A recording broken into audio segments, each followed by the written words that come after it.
you're not just creating a new financial product, you're creating an invitation for a different world. It's exactly as you say. They have to. I mean, if they want to invest with us, they are forced to look into their own shadows. And these conversations are Mm. so deep. I was so astonished. It's really, Mhm. they're like, yeah, I get your points, but I am personally afraid, Mm.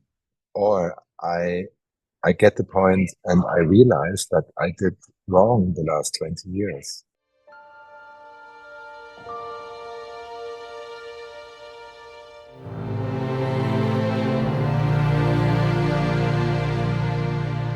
Welcome to the Soul Awakened Leadership Podcast. Soul Awakened leaders are courageous innovators and pioneers who embody a deep knowing of our interconnectedness and operate from a mindset of co-creation in service to all of life. They surrender their existence completely to a higher organizing principle that is leading them beyond separation and competition and opens up the potential for an entirely new way of being on this planet in a time of metamorphosis. In this podcast, I share cutting-edge perspectives and invite the voices of leaders who don't create followers but inspire others to step into their true power and essence. And in this episode, I'm in conversation with Frank Sippel. Frank is an entrepreneur and investor and has an unconventional approach when it comes to developing real estate that reflects his innovative capacity and big heart for the planet. His underlying intention is to take properties off the market and into steward ownership, creating value for all beings, generations, and stakeholders involved. The success of his project speaks for himself and gives him credibility to share his visionary ideas with people who otherwise wouldn't open to the spiritual dimension of his embodied wisdom. Enjoy this conversation and make sure to subscribe and comment with what inspired you. In the first 2 episodes of the Soul Awakened Leadership Podcast, I covered the topics sex and power, and so it only feels consequent to now complete the triangle of taboo topics by talking about money. And I'm so grateful, Frank, for you to be here.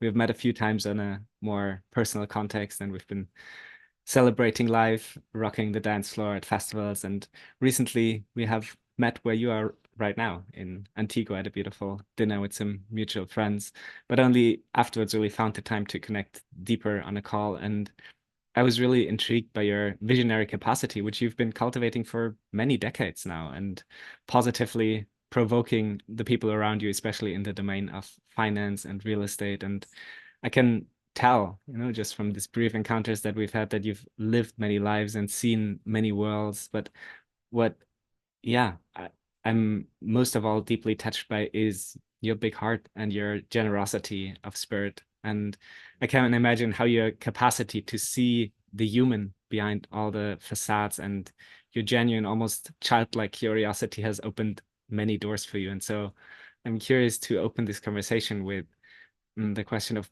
what are some of these doors that you have walked through in your life, and that what you've experienced through that on your human journey, if you want to introduce yourself in this way. Oh, thank you very much, Jonathan, for describing me so personally and eloquently, or like truthfully, because that's indeed what I feel, and that's how we met, and that's how I also appreciate our encounters very much, the ones we had so far. And thank you for the invitation for the podcast. Um, yes, I mean, like referring to what you said, it's really the child factor you mentioned. I think it's a beautiful picture if you look at how children and babies, especially, up to your 7th year, look at the world with just an open heart and like this basic trust, this uh, uncompromisable trust, because they don't understand or are not yet part of the system we are Mm. living in as adults, trying to survive, let's say, in the system. And that's what's causing so much pain and anxieties and sorrows in humanity and society. Um, and actually, maybe, I mean, without being naive, I would say, yeah, I do act like a child, or I am open like a child. I see the beauty of things around me, and I discover new things every day. Still, after passing my 50th year, it's like a big um, a box of surprises. Um, uh, um, Opening up, it's a big discovery journey. I'm so grateful to have that. And it's actually only in our heads, taking the minds off. Um, and yeah, I would say it has a lot to do with trust. Mistrusting. Oh, okay, this can't be right. Whereas there's something wrong. It can't be that beautiful. Or yeah, it's beautiful, but they make money out of me, or it's not going to last forever. Whatever people think, they always try to diminish the beauty, and just accepting it for what it is, and not overthinking uh, these things. That's the key. That's, I think, me as well. That's how I try to live Mm-hmm. as a human being, and that's also what I try to implement and do as an entrepreneur. Mm-hmm. Mm. And I think that's such a precious combination of maintaining your trust, maintaining that childlike innocence almost, while going into some of the most competitive environments that I can imagine, where many people have closed their hearts in order to, yeah, survive, as you say, or put their own personal benefit in front of others to the degree that they so much forget who they really are in their essence that they harm themselves, the others, and the planet. And so I'm curious, what are some of these worlds that you have ventured into with your entrepreneurial spirit? If you want to, yeah, just share a little bit, or maybe you can also mm, put it from the lens, what is something that you have created that you are most proud of? Well, it's hard to combine pride with humbleness, because I only try to be who I am, and just try to be honest and speak my truth, and have this spiritual journey included in my very personal life and in my business life. And at the same time, speaking the truth in that sense also means that you are speaking in a different frequency or even language. So a lot of people don't understand what you're talking about. Um, as I am in the financial industry, even worse in the real estate financial industry, let's say worse, because, as you say, it's a very competitive, very ego-driven, very money-driven industry and branch. Um, um, People often don't really understand why I do what I do. They would call me a dreamer, or, an idealist, and I take it as a compliment. I say, yeah, I'm an idealist. I'm not an utopist, Mm, which is a big difference. If you uh, try to write science fiction with what you do, that's not going to work, because you also have to consider the time factor. We are living in a time where still too many people, a lot of people, are living are in a state of a non-sustainable, dysfunctional consciousness, and you have to be aware of that and try to provide them with spaces to thrive and develop themselves, also in the terms of consciousness. So what I did, and I am proud. Well, I also, just the recent days and weeks, I discovered when I was talking about what I do, how effectful and how beautiful it turned out what I did from 2008 in Berlin. So I went to Berlin in that time, 2005 and 6, and started buying and developing real estate in Berlin. And then later also around Berlin in the countryside. So that's our main market. That's where I have expertise and employees to develop space. And what I did with the project called Malzfabrik in Berlin, in the southern center of Berlin, actually is beautiful, because only in retrospective I realized that I was doing what I am preaching now or representing now. I now call it energetic or conscious real estate development. Uh, back at the time, we implemented something called value-driven real estate development. So I was not aware that I am actually developing energetically and consciously with a very spiritual approach. Um, but we tried to structure our approach, and we called it value-based development. So we just had values, and the idea was that we implement values to a space, and then tenants, users of the space in whatever form, come and become part of the project or become tenants because they identify with our values. Mm. So that was basically it was the same result at the end. It took me a long time to finance all this and to develop all this and um, to explain to the people what I do. And that was also the time where I had a lot of people questioning what I do. Mm. But I never, and that's the trust again, I never went into this field. I just stuck with my beliefs and I said, oh, I believe in that. I think it's right. I don't know why. And it's not important to know. Just my feeling, my mission, my vision, and I moved on. And I'm very lucky and maybe proud in retrospective that it actually worked. And Malzerbeck is a beautiful place that's open for any visitors in Berlin now, which is also financially intact and it's just working. And it shows that it's possible to develop real estate the way I did there. Mhm. Beautiful. Mm. Yeah, and it's so touching to feel your humility, and at the same time I also want to acknowledge, that even if it's ultimately not us who are bringing these things into the world, we're making ourselves available as vessels for the divine to move through us. And so I feel that you made yourself very available in such a beautiful way, and there's so much more that we can unpack from what you just shared, and we'll go into it in a moment. But I'm curious to hear from you, also speaking of values, what would create real value for you in how we spend this next hour that we have here together?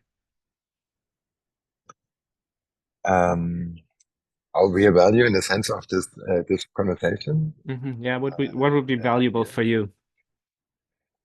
Yeah, it is. I mean, and also the way what I saw about your work, Jonathan, is really valuable. Is um, the combination, and that I think that is quite interesting.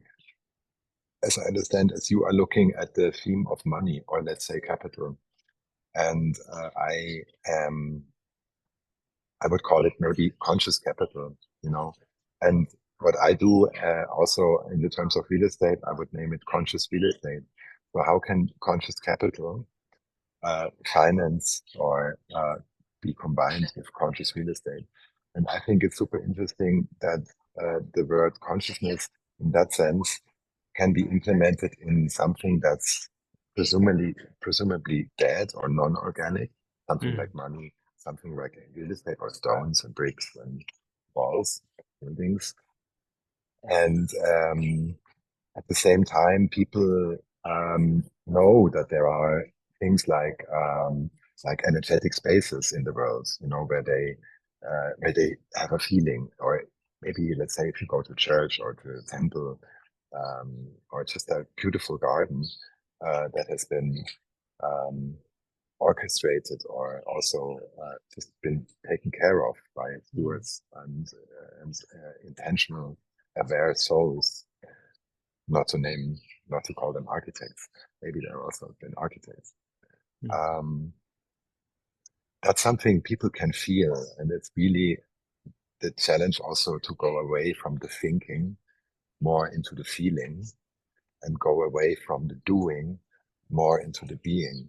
Mm. And if you have money, the investor world, they're also anxious to lose money or to have a lesser good deal. And people mix up like higher returns. A higher return is a better deal. And that's just only one perspective on looking at the investments of money. Mm.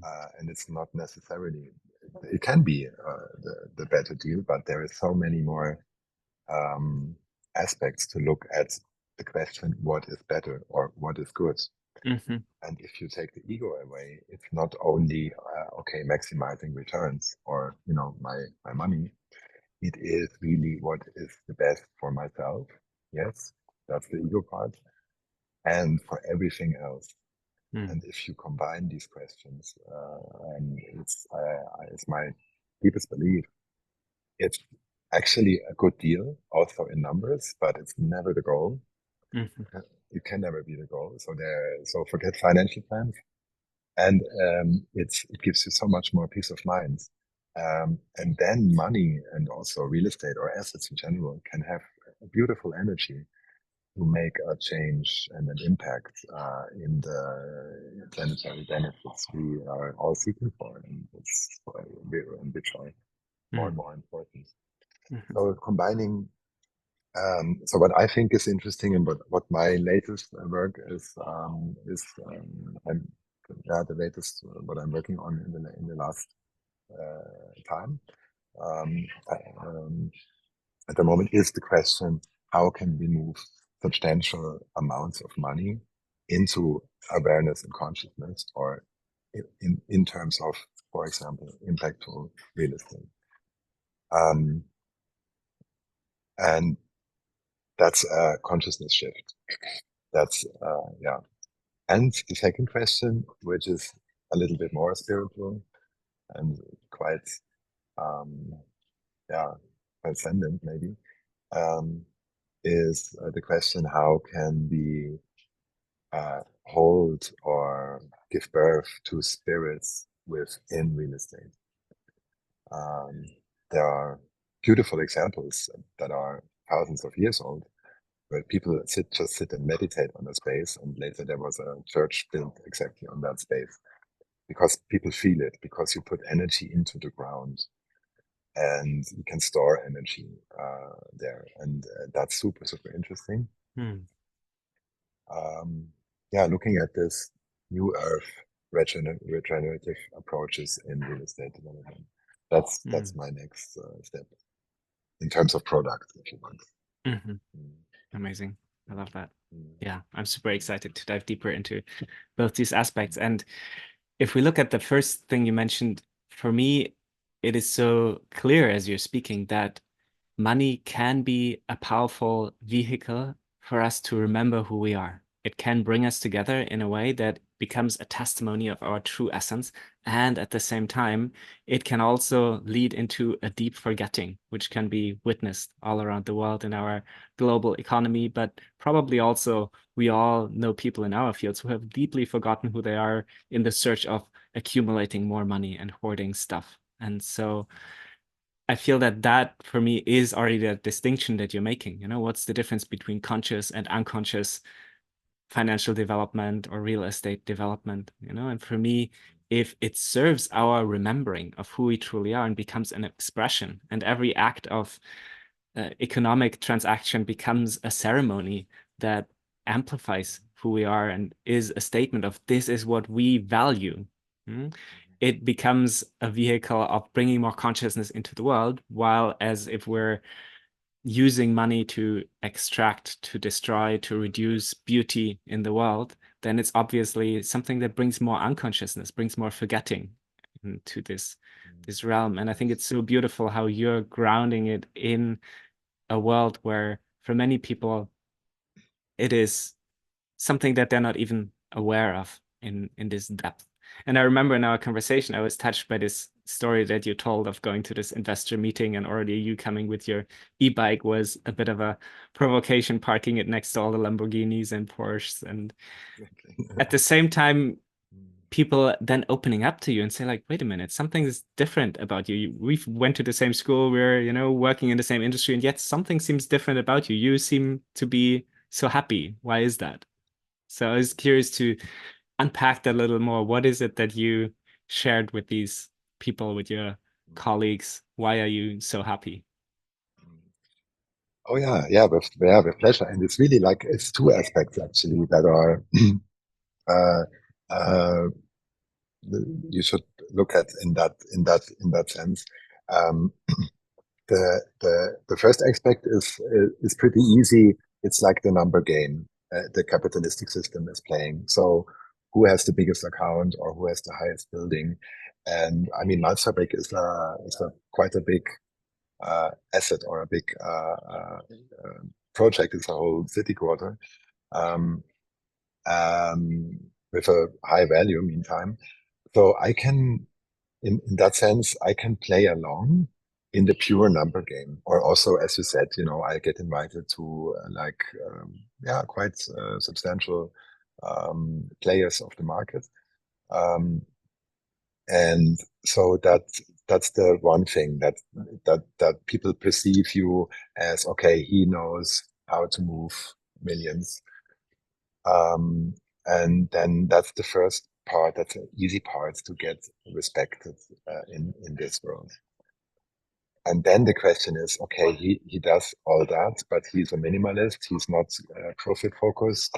That's also, these are aspects I implement in my personal life and in my business and my company.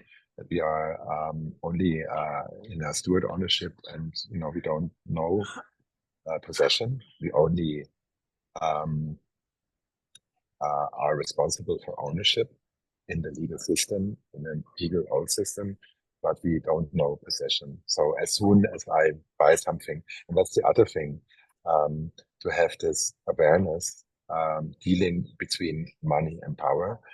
Um, so people use their money sometimes as an instrument to negotiate, say, okay, I have more money, I can, or I only pay, or I can pay faster because you are needy.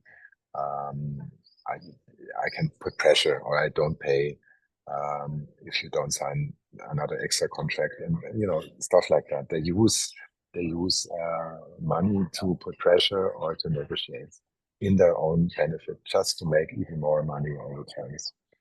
Um, so that's the power game, and that's the destructive part of our system. Unfortunately, the capitalistic system, meaning that we only do these things to hoard, as you said, things like money, but also other possessions.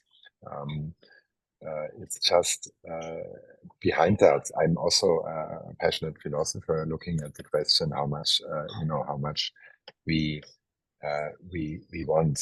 If people ask themselves how much I want, it's never enough. If you ask yourself how much you need, you will realize how little you need, and that's the philosophical part about it. And me being there with an e-bike because I don't need more, for example, or having a tent instead of an RV when I go to festivals, or I just love having little, because then I don't have to care about much. It's super simple. Going through Costa Rica with my backpack, it's beautiful. I just did that for 4 weeks, and everything is there. It's so abundant. And if I would have had booked luxury hotels and free suitcases, and I don't know what, there would be so much I would have to worry about, what to wear, and or how to lock my stuff so it doesn't get stolen because the country might be insecure. Um, that's all. Like, and at the same time, I am so happy having already very conscious investing partners with me in my new projects, who act the same way. Really billionaires who are in Central America, uh, sitting on the street with their laptop, and they don't worry about whether it gets stolen, because they don't wear, I don't know, designer clothes and things where you can see, or they don't drive in limousines with bodyguards. That's the difference in consciousness. Same people, or same value of bank accounts, let's say. There's the people who are afraid and the people who are in trust and in love. Mm-hmm. And it's so beautiful working with them, because don't, I don't ask them to invest with me. They ask me if they may be part, if they're allowed to be part of this beautiful project. And But it's just, it's just flowing Mm, because they understand and they are thankful that I mean I get so many letters and messages like thank you that I am allowed to be part of this, and I'm like thank mm, you for sending us a lot of money. But there is no in the dependency. There is no the other because the other thing in the asset fund management scene is also this kind of marketing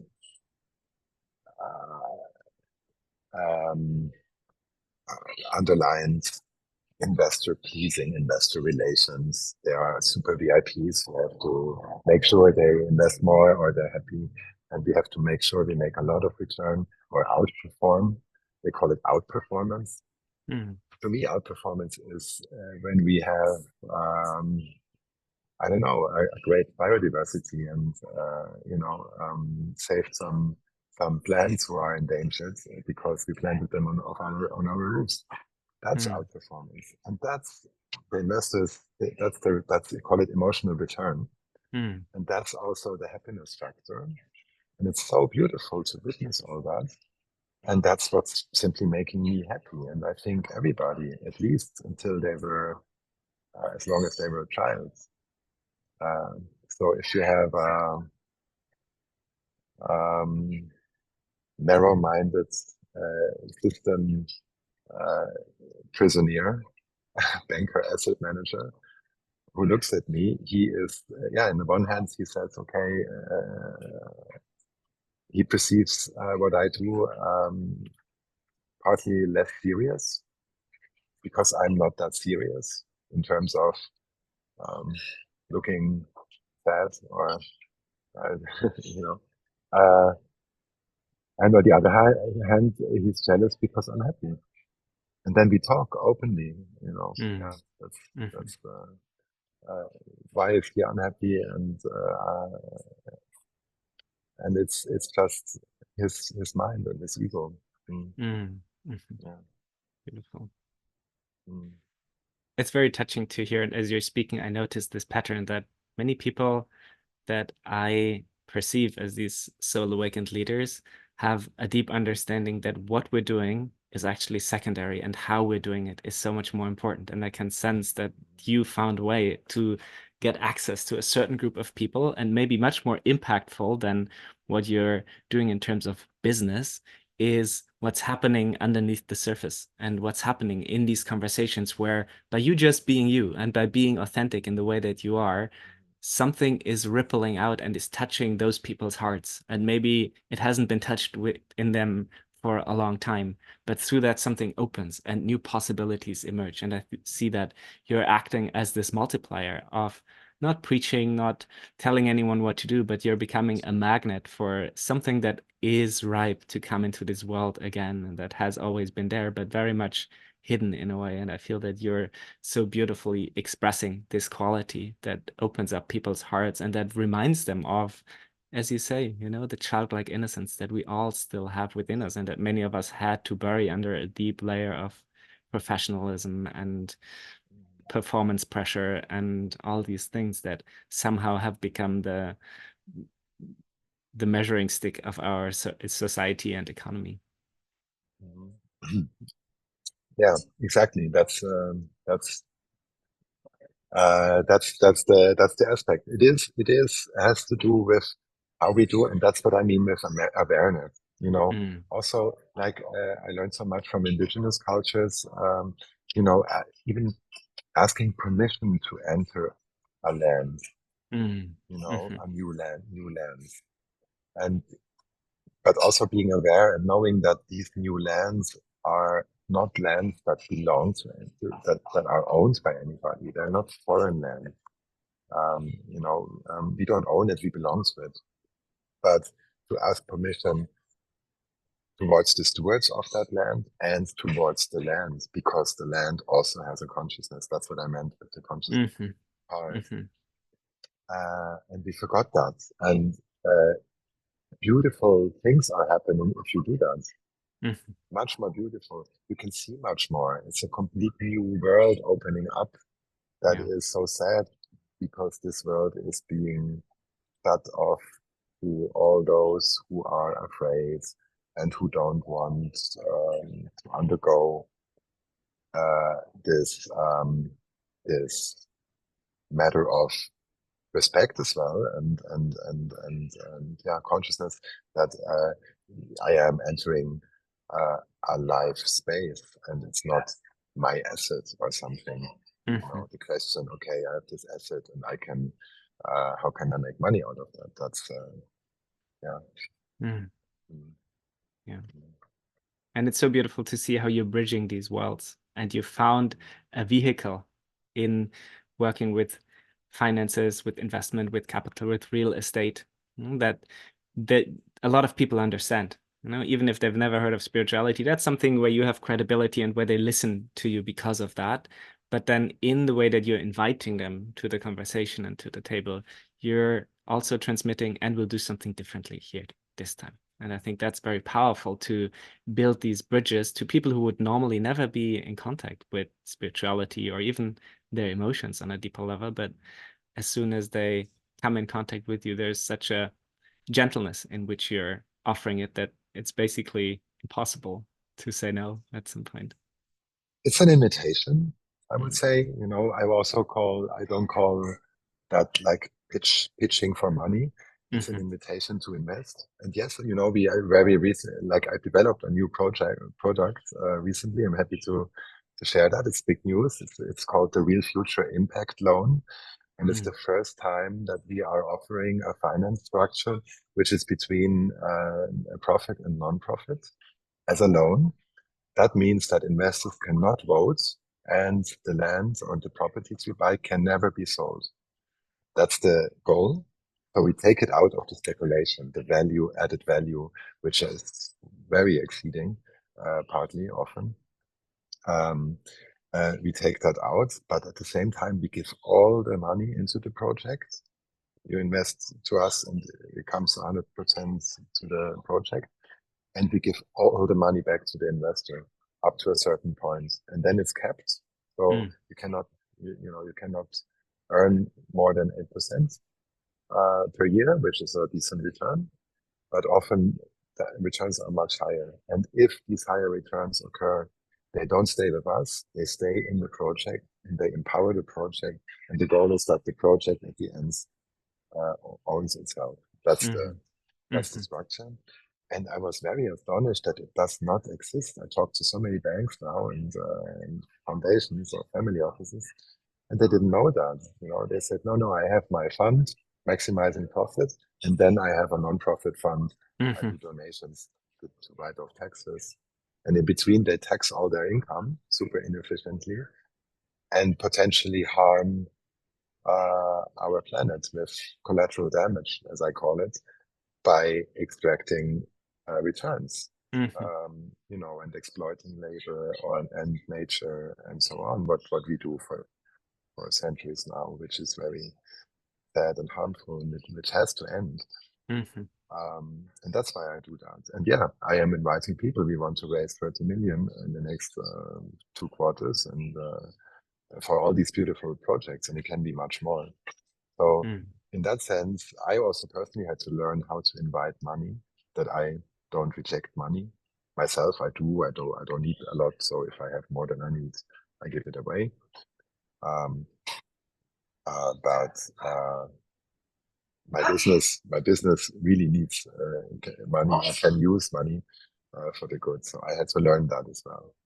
That's also the money relationship with many poorer people or social people in our society, which kick off beautiful projects and always have lack of money, which is very sad. So I want to empower those, and at the same time, I have to teach maybe, or also, you know, inspire these people in our society that money is not something bad. Money can be a really beautiful and effectful energy to move their vision, so it can help. And that's also a prejudice in our society. On the other side, you know, it's not like money. I want money. It's the greedy part, but also I don't want money because money is poisonous. That's the other extreme, which is also not healthy.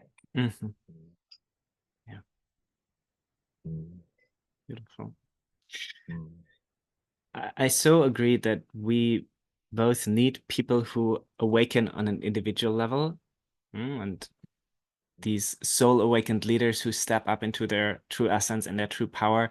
But at the same time, we also need new systems, new structures as top down implementations that in a way support this larger awakening. And with what you're sharing about creating new financial instruments, it in a way supports not just in a very practical sense that land is taken off the market and is owned by itself.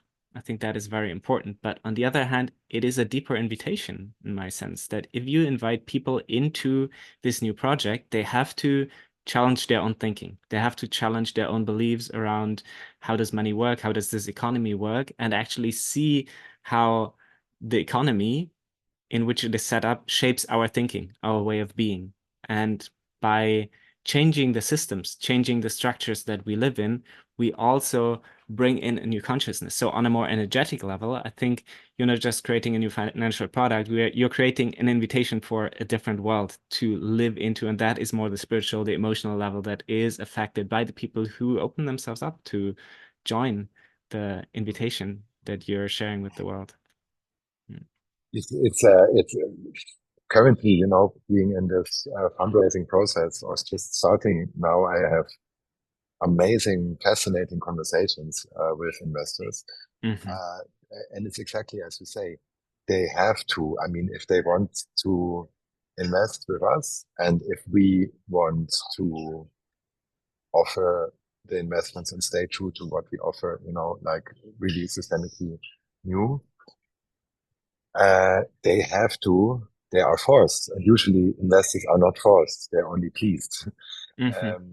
They are forced to um, jump over their shadow, to look into their own shadows. And these conversations are so deep. I was so astonished. It's really, Mm-hmm. they're like, yeah, I get your points, but I am personally afraid, Mm-hmm. or I get the point and I realize that I did wrong the last 20 years. Then they get, it's also dangerous to get kind of victimized in that sense. Um, so they're beautiful conversations. And I mean, I am not a spiritual, I mean, I am a spiritual person, I would say, but I'm not a spiritual expert. I did not read books. I don't preach. I don't hold seminars. I'm not a psycho therapist. Although I know many people from these fields and I admire the one-to-one work they do. I do hold spaces or we include these formats of interaction and also helping people in their own development, very personal development. We try and are open to include them into our spaces. If it fits to the space, it's also it's not that we only build retreat center or some centers or something with our projects. But yeah, I am acting in a more global way, but it's super interesting having the conversation, like a one-to-one conversation with investors, Mm-hmm. which are so deep, they are very deep talks. And yeah, I love that. It's just beautiful. Mm-hmm. I can also see, and also I am a happy person because I mean I do see the sorrow and the the the wars and the terrible things that are happening in our world. Also the ecocide. I witnessed that very close. I have seen very very um, dramatic uh, destinies and things happening directly in front of me. I'm very near to it, and still I'm a very happy person because I also see how quickly people and nature recovers, and I see, as you said, how many and increasingly more people are awakening uh, globally. It was my first time now in Costa Rica, and wherever I go, also in Southeast Asia. people are keeping waking up and realizing we can't proceed the way we did, up to now. And then two things happen, there's like the initiators, pioneers, entrepreneurs who say, okay, let's go, let's change. I know how. And then there are those who don't know how, and there are seekers, I would call them, or they opened one eye, but the other one is still closed because they're afraid and they don't know how to get there, but they know it's necessary to get there. And yeah, it's just important to, and that's also motivating me with my work, buying as much land of our planet, buying the whole planet. I mean, why not? If you continue this thought and this logic, you have a space that owns itself and it makes money, and then it buys the neighboring plot and the neighboring plot and the neighboring plot. And at the end, the whole planet owns itself, as it should be. And we would have no more problems globally. I mean, think about that. It's really, and that's what I'm trying to move. Square foot by square foot. What a powerful vision. Yeah, it's beautiful. Love that. And then, as you also said, surfing between the worlds is a very good expression. I would also say I'm a world surfer, also between versions of human consciousness, but also between systems. When I'd say I use the old dysfunctional, not sustainable capitalistic system. I use it to move something new. So you have to speak the language of the classical capital to trigger it and move it. And, go to pension funds, for example. It's the product I just developed is, I would say, very good for a pension fund because it's a low risk and it's a return that's sufficient for a pension fund, and move these billions into the new consciousness. And then the challenge is how to explain a pension fund manager what consciousness is. That's the different thing. It's like, okay, how do I do it in my balance sheet, bookkeeping, legal system? And that's the only thing they are caring about. But to move them in their hearts and say, it's just the same product you always bought, because we understand it's what the law says and what you are used to, and you don't need to change. Pension funds don't want to change, really. They are very conservative. But move their heart and say, okay, you have just the same thing, and because we are not aiming profits as issuer of funds, it reduces your risk and you do good. So the doing good part, he does not even have to understand. He just says, okay, I'm investing into something I already know and I have a lower risk. Boom. And then it's a very personal question if he understands the person understands the third part. But that's translating between words. Yeah, and I can imagine, just as I said, by you being you, something happens already in their system, that they have this positive disruption, this positive provocation of someone who's just a little more relaxed. I can know from my own experience, and science has shown many times, that if you are around someone whose nervous system is relaxed, it does have an effect on you as well. And that those people who have, certain metrics showing like heart rate variability, or even just breathing deeply, that these tend to emerge as leaders in a group. And I feel that it is so beautiful to witness you as you're radiating that and sharing that with other people. And it oftentimes, I think it doesn't even need the word consciousness or any concepts for other people to get like, oh, something's different here. I might not even be able to put my finger at it, but I feel something different in my body when I'm around Frank. Yeah, thank you. Yeah, that's really the the difference between consciousness also and maybe wisdom, because uh, some of my very wise friends call it like the yoga teacher effect.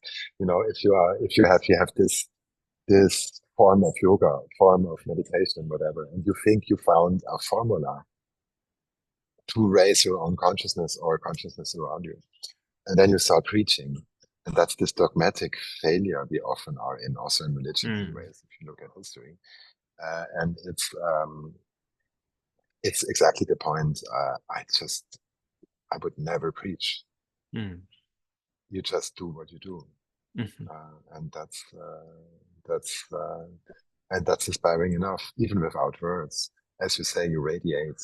It's about frequencies, and you don't have to explain people. I mean, I could explain you the technical or the wisdom part, on frequency and on sound waves, Nada Brahma, and people meet in frequencies, and that does also correlate with meeting in consciousness, or in level of consciousnesses. Awakened people see each other. I see you, I don't see others. Children, babies see each other. They see in this way. They see they have this open heart, so they see, and other people don't. And there's like wonderful practices and wonderful experiences I also had. I'm also always happy to share them amongst friends, but you can't do that with most of the people or with some pension fund asset manager. And it's not necessary, as you say. Yeah. And yet there is a way of transcending just the personal level and the immediate transmission from someone who has had a level of insight like you to other people you're working with. And you've referred to that as well, that how can we bring this consciousness into the buildings? How can we bring it into the land? How can we bring it into the gardens, that as soon as people enter, they recognize, oh, something's different about this place. And the big religions have been able to do that with monumental churches, cathedrals, temples, and if you enter these places, you notice, something doesn't quite compute in the capitalistic logic in here. If I look at all these details that people spend hundreds of years, sometimes thousands of years creating, an economist wouldn't do that because it's just not effective. There's something that transcends our rational minds in the sense of being separate individuals. If you think that these churches have been built for thousands of years and people never got to see the fruit, they were thinking beyond their personal egos, even beyond, probably their own ethnocentric bubble, and thinking in terms of how can we align with something transcendental. And by creating this, it already was a testament, a statement of, yeah, we are more than just these physical bodies. And I am curious to dive a little deeper, because that is where I think it gets really powerful in terms of multiplying the work that we're doing, because there's so many people that we can meet one-on-one, that we can have these individual conversations with and touch them, and then they go out and touch their families and their colleagues with that. But I think by really creating physical structures that embody that, it's a powerful way to have a deeper change, actually anchoring these frequency on the planet. And I'm curious to hear a bit more about the practices that you've found to make that happen. Yes, yeah, that's beautiful. You say that. It's really, really like that's this the question how to be a good ancestor in generations. Again, I was very inspired with my work and how I implement it by indigenous culture and old wisdom. Also the old Lakota 7 generation thinking, for example. And if you think about it, since Homo sapiens occurred, we are only 180 generations. And like 180 generations ago, you and I had the same grandfathers. It's not a lot. Well, that's just a side note. But because of that, we are, and if you look at conservative long-term thinking investors, old money or family offices maybe, who say we think in generations, we want to do something for our grandchildren.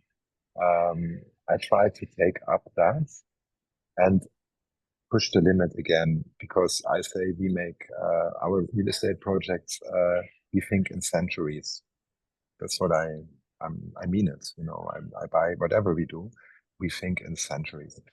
thinking in centuries then means that your ego is being taken out. I cannot fulfill the project in my lifetime.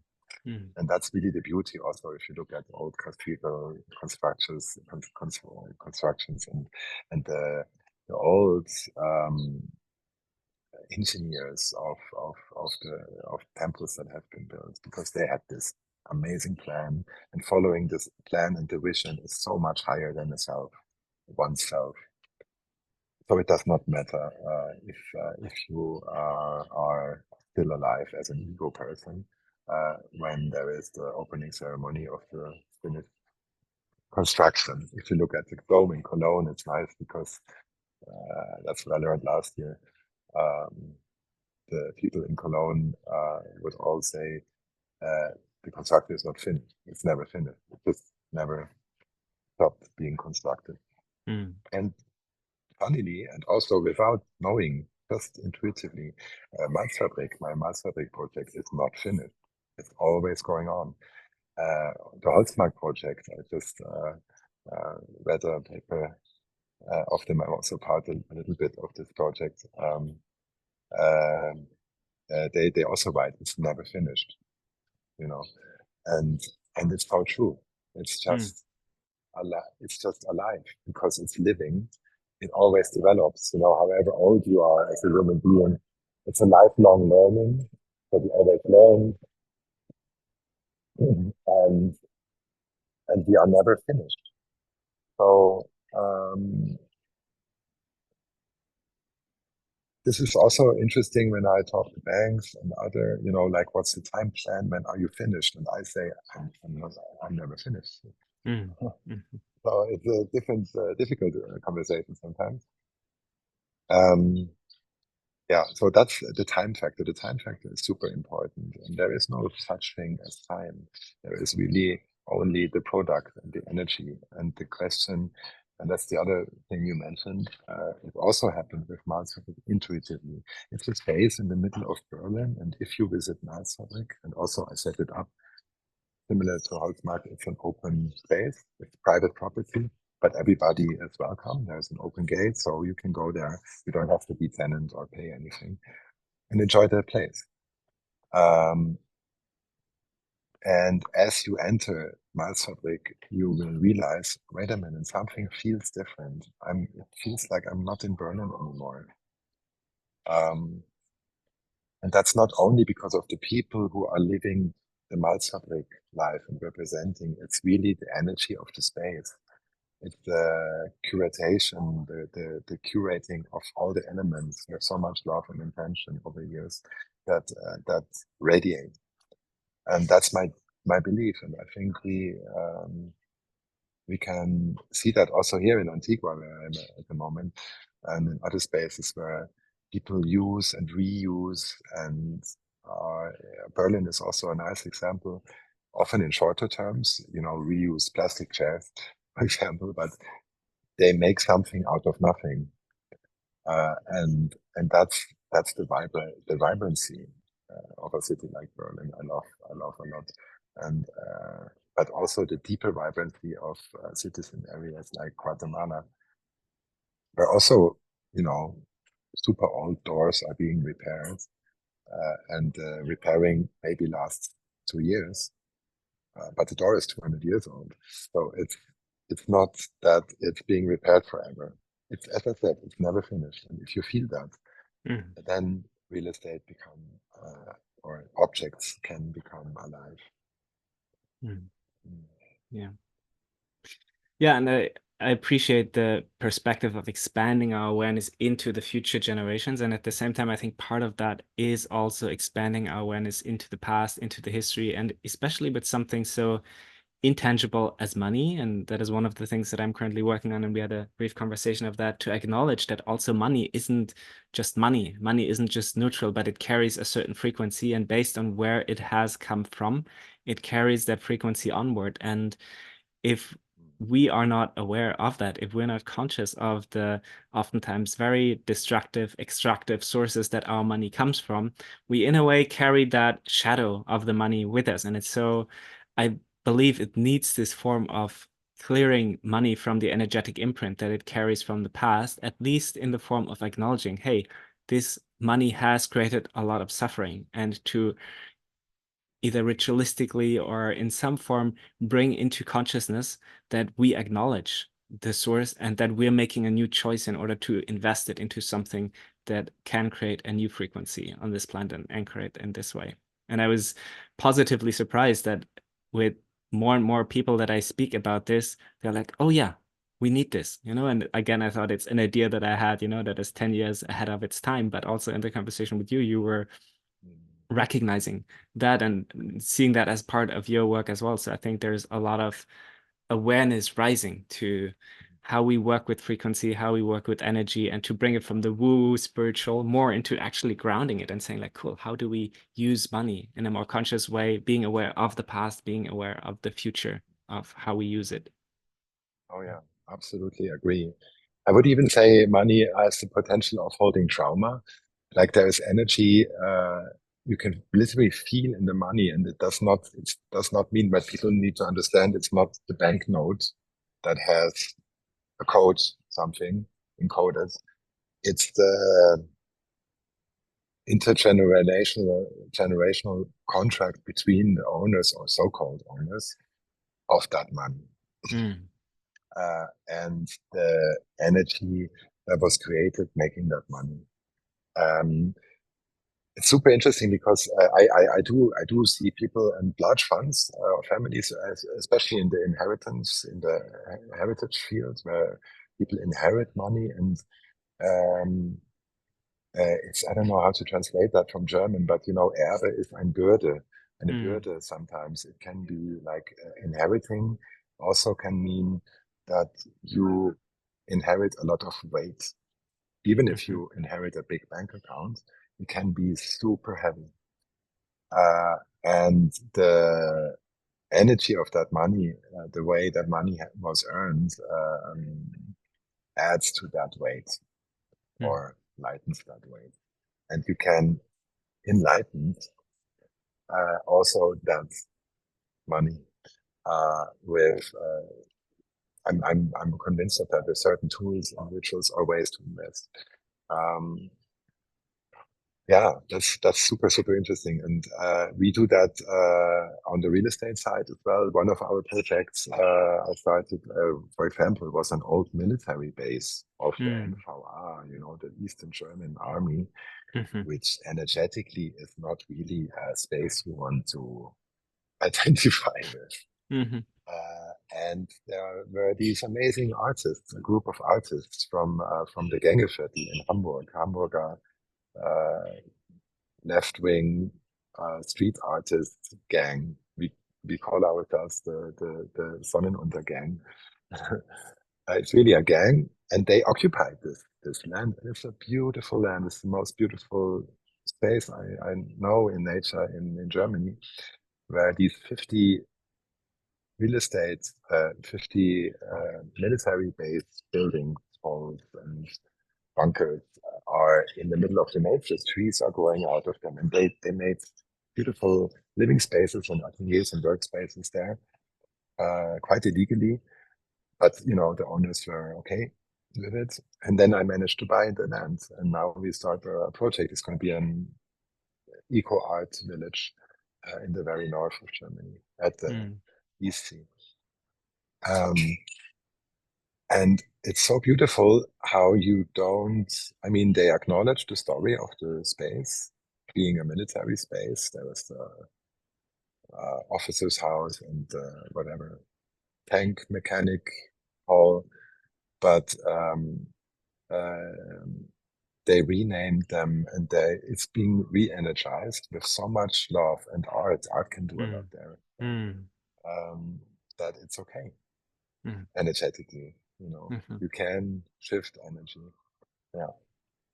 But that's the energetic part, really. It's and that's what I was interested also in the beginning question. How can we combine? I'm super happy also to learn more about you. You called it money laundering, also funnily, which is nice.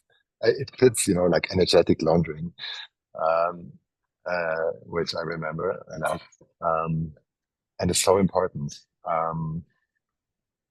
I also remember this conversation I had with a big investor, and he said, "Yeah, I'm used to making 15% with my private equity fund, but uh, and then I have a foundation and I spend a lot of money."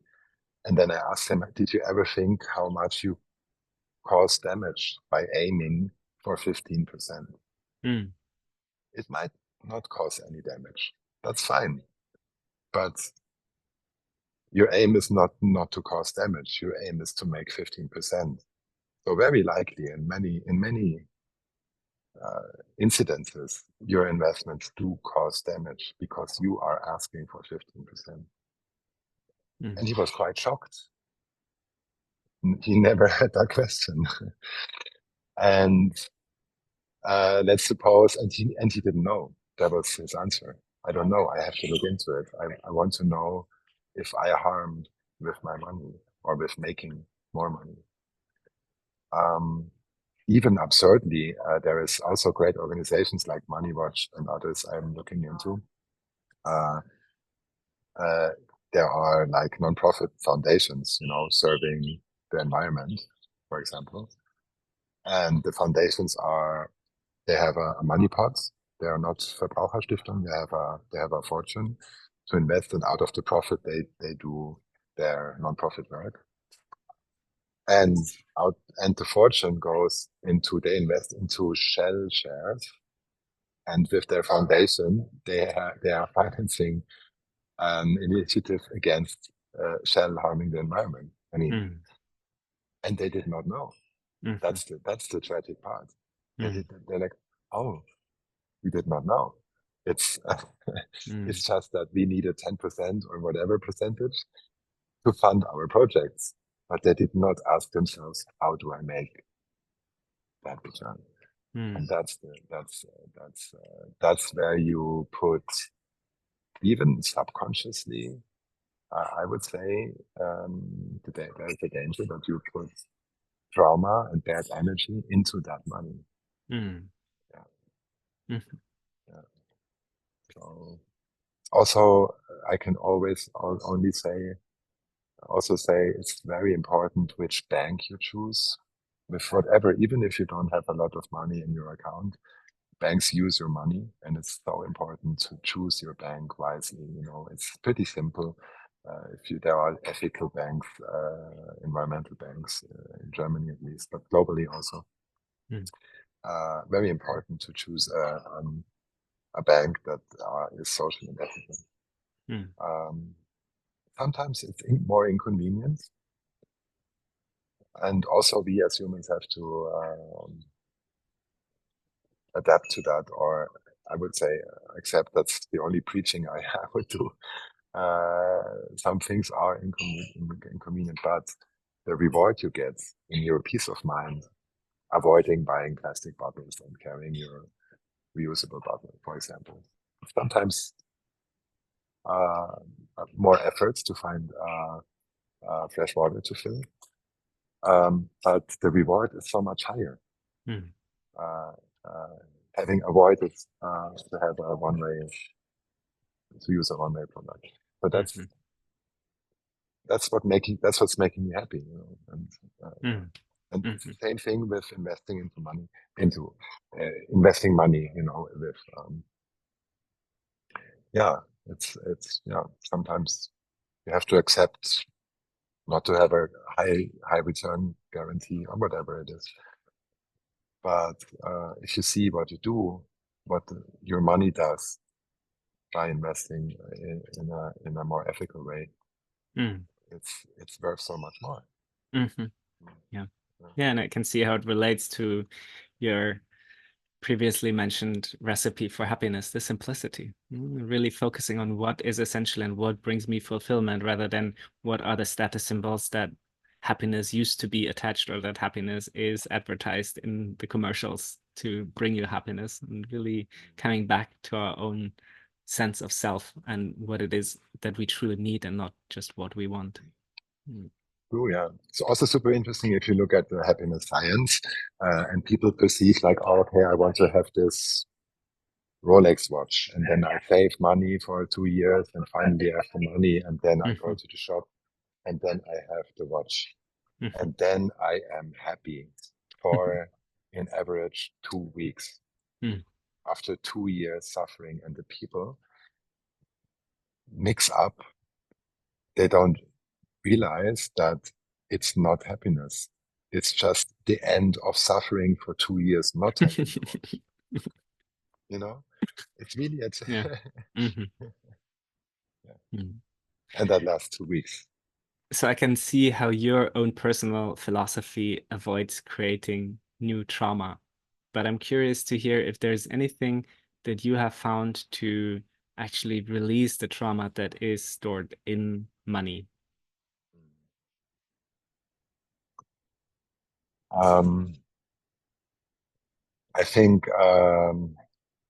one approach I did not find it yet, but I'm really happy to I'm interested to look into that. Also, maybe the psychotherapists, because I think one approach is looking into the hearts and the frequency of the stewards of that money. Mm. Mhm. Um, Somebody is taking care of that money, or has to, or actually rarely wants to. Um, and there is a strong interaction between the stewards, the people who are moving that money or entitled to move it, and the energy and frequency of the money itself. So I think one approach could be to really look into how do I deal with that money as steward of that money, Mm. and working with those people. Um, yeah, I Mm. would say that's one key. Yeah. Mhm.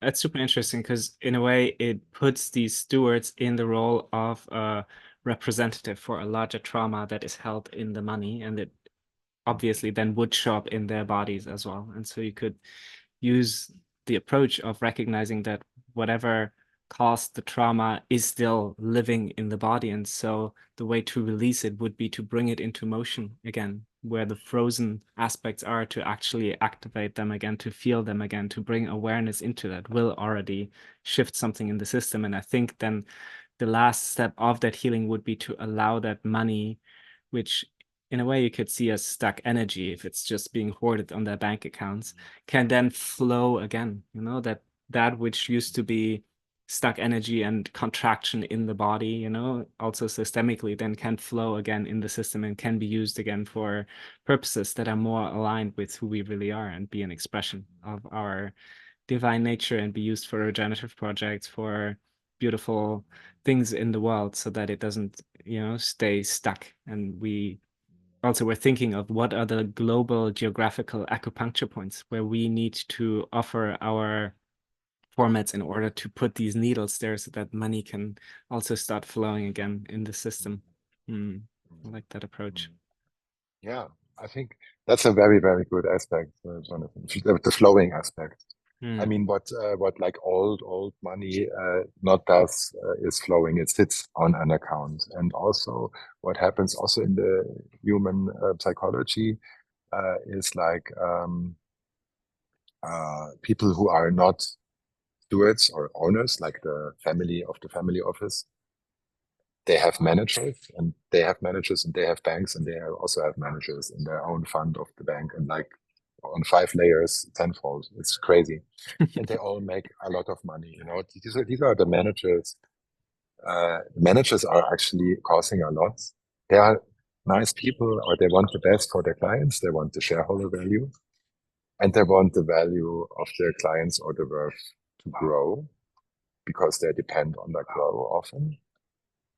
Or they want to please their investors in whatever way, so they can stick with this client as a mandate, because they all make a lot of money usually.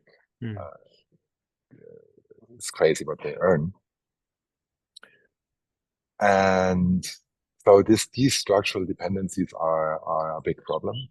Um, they don't, and they also cause damage because these advisors and asset managers often persuade the investor and the owner of the money or the decision maker to invest in such and such because they are overwhelmed by all the regulations and all the new market trends and the stock market analysis and whatever. And and maybe you are a big heiress of a fortune and you studied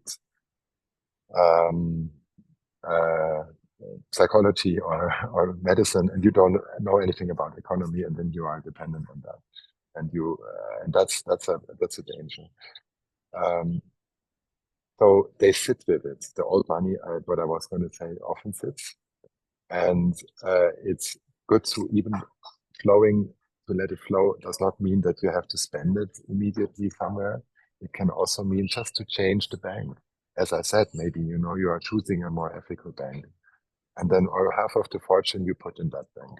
So that's that's already a huge flow. It's a huge impact with a bank, with people with different mindsets. So just looking into that.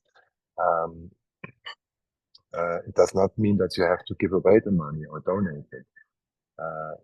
Actually, it's super interesting. Also, investors I work with, they have a different way on investing also in the private equity field, which is a very competitive, often very exploitative fields to invest into startups, high risk.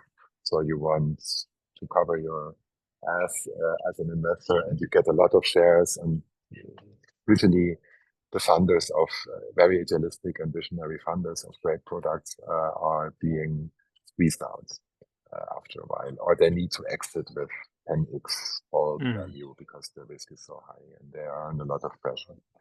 And there are investors I work with, and I'm so impressed by that. They do not invest into the financial plan and the triple, quadruple, tenfold X of private equity and perceive that to be a good deal. They invest into the personality of the founders, and they only support the founders, and they don't want to vote even on what they do or don't with their money. They step back completely. And what happens is the startup becomes usually much more successful because the founders are so much more motivated with having understanding investors on their side. That they do actually also financially much better. So it's quite perverse if you think about it, that this way of investment is financially actually really clever, but it can never be a financial plan to invest like that because you don't have any rights as an investor. But if you look back at the same with Malzfabrik, for example, Malzfabrik is a real estate investment, and I calculated it backwards after 15 years that topped the market, or let's say, I did better than the market in the last 15 years with Malzfabrik.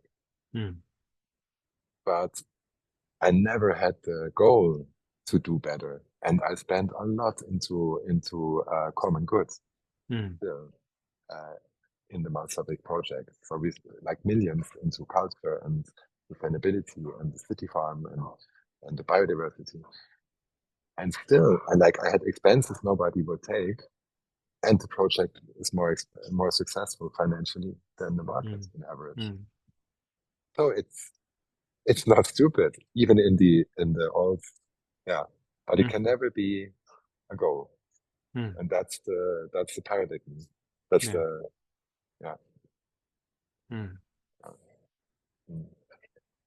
Similarly to what I shared about being surprised that I'm not 10 years ahead of my time with some of the ideas that are moving through me. I'm curious to hear from you. What is something that you see is possible now that wasn't possible 10 years ago? Oh, a lot more. What is really interesting is the whole, and I have no clue about it, the whole blockchain industry, detaching bank systems. I have no idea of it. But that's a big thing people look in, which is possible and more, which is good. I'm it's important not to be afraid of that. Also, the whole artificial intelligence field, machine learning. I want to tell everybody who listens here that there's no need to be afraid of it because there's a lot of fear. And the reason also comes from indigenous circles I attended is that NI is stronger than AI. Nature intelligence is always stronger than artificial intelligence. We can never copy that. And artificial intelligence and all forms of technology are wonderful tools, and we can see it as a tool, as a gift, you know, having a mind, a brain as human beings, being able to develop things like AI, but also things like cars or vacuum cleaners, you know, that are making our life easier. So it's good to have these, but the only thing we need to change is our view on it, our consciousness, how and which grade of gratitude we are using them with awareness to use them and not consume them. That's the difference. We need to learn. We need to remember. They're all miracles on Earth, and they're all part of nature. We just change the structure, the chemical, physical structure of it, because we are so-called intelligent. Yeah. So these new things, and then also, as we already talked about, the increasing amount of awakened people of consciousness, which gives me most hope to create more and more conscious communities, a culture of consciousness in humanity. There's a lot of wonderful projects going in this direction, also hopefully funded by us. And yeah, so that's it. I mean, that's the gate, and more transparency. That's also good. Our informational age, we do have all the information. We just have to be aware that we don't overload information and don't ignore the information behind the information, the old wisdom. You know, just remember who we are and take the information for what it is. Just use it, but not without the need to know everything. Most of the things and of the solutions are not known, and it's so wonderful dealing with the not knowing. Starting a project, you know, I start projects. I mean, we do our due diligence and all that stuff to be responsible as much as we can. But I honestly have to say, we started projects. I don't know what's going to be built there. It's not important. It's just a project. We start with the intention to be built what is right for the land and for the project, for the environment and for the people. So it's not that I buy and then I build apartments only. I don't know. I mean, I often say, I don't know what's going to happen. We just carry the platform and see what wants to grow. So dealing with the not knowing, very important. You spoke earlier about your vision of buying all land and taking it off the market. I'm curious if you want to paint the picture a little more. What's your vision of the future that we're living into? Yeah, I think, I mean, me being in the real estate or being the real estate guy in that sense, I have in that sense, a more narrow view on my field of expertise and business. There's many more beautiful things that can shift humanity and consciousness and bring balance into the planet. But just looking at real estate and saying, oh, as I said, I buy square foot by square foot, and I want to make the world more equal and better and balanced. And I hear square foot by square foot, every piece of land I can be steward for has that mission. And it does not have to be the whole planet or every square foot that exists on our planet. I would be a little bit eager, but a sufficient amount. I mean, now raising these 30 million, it can be 300 million, it can be 3 billion. I'm serious about that, although the number is super high also for myself. But I mean, there are real estate funds that are so much bigger than 3 billion. But I think I could, my vision would be like I could move 3 billion in 1 or 2 decades, buying land not only in Germany, we also look at other countries. It does not really matter. The only thing is we buy land and take it out of the speculation and follow our philosophical principles. So if we do that in a substantial amount, and if we have they call it like lighthouse projects, or landmark buildings. In German, it's called also lighthouse, and I think it's a nice analogy because it's a lighthouse. It's showing what's possible in their environment. So in each city, I only need one piece of land in the world, and then the city looks at this piece and says, "Oh, that's interesting. I never thought about it. We could do it similarly, and we love to being copied." And so that's how that's my hope, to really inspire to change and not changing with anxiety and pressure, inspired to also just allow change that happens anyway. Beautiful. I feel like we're coming to a natural end of this conversation, and the time is also coming to the agreed limit. But I'm curious to hear if there's anything else that we haven't talked about that is on your heart that you would like to touch on.